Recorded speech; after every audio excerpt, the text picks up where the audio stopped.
Hello, friends. It's Kevin Zensei recording this week's Flash Fiction Friday from my sister's bedroom in Washington Heights, New York City. I leave for Brazil tomorrow. We'll continue hosting this contest even while I'm abroad. What is Flash Fiction Friday? Some of you might be wondering, some newcomers. Flash Fiction Friday is a microfiction writing competition that I host every week in order to get high schoolers around the world excited about telling stories. So there's only 3 or 4 rules, really. Keep your story under 250 words. Please submit by Sunday. There's a $3 registration fee, although I donate all of the dollars to Girls Who Code, one of my favorite charities. And last but not least, your word must revolve around a central word or theme, which I will share in a few minutes. Also, there are prizes. First place is $30, second place is $20, third place is $10. There's prizes every single week, cash prizes, as well as prizes for participation. So if you submit more than 10 times in a year, I'll send you a Google Drive folder with my top 50 favorite books. More than 20 submissions in a year, I'll send you some Muji pens. 30 plus submissions, I'll swag you out with a Moleskine journal. 40 plus submissions, a Kindle, Amazon Kindle. And last but not least, if you have more than 50 submissions, I don't know what we'll do. Maybe I'll get you a Lamborghini. Anyways, I want to talk about the top 3 stories from last week. Last week's word was date night, 2 words. Last week's theme was date night. And we had 3 really brilliant stories. First, we had Most Days. I love this emotional swing as we go from sunshine and tart dates to the weary, wrinkly side of dates.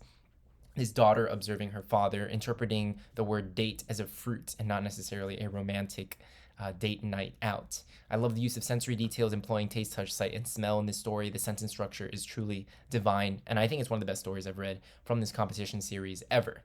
Feel free to vote for Most Days, Proposals, and Betrayals. Quiet is not the absence of noise. Those are the top 3 entries from last week. So I'll attach them in the comment section below, and you guys can decide which one you like the most. And based on who you vote for, that's how we decide first, second, and third place. So yes, moving on to the second story, which is Proposals and Betrayals. I love the repetitive sentence structure starting with and in the first paragraph to really capture those cliches, and then there's like a rupture of that consequent sequence at the end of the paragraph.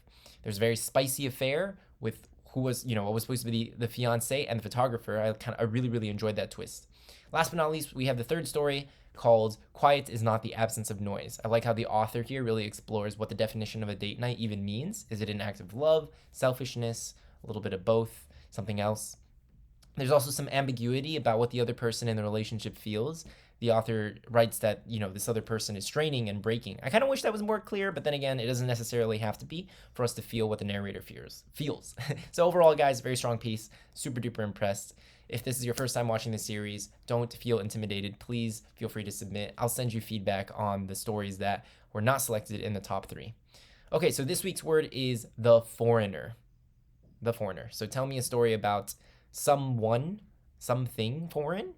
Be sure to submit by Sunday night at midnight EST, and I can't wait to read what you guys have. I feel so inspired and motivated. This is not something that I feel like I have to do, and I lose money on this every single week, but it's just something that I think the world would be a better place if this contest existed. So thank you guys so much for watching. I really miss you all. I'll start making more content once I settle down in Brazil. I promise I will get this engine, the YouTube engine, back up and roaring.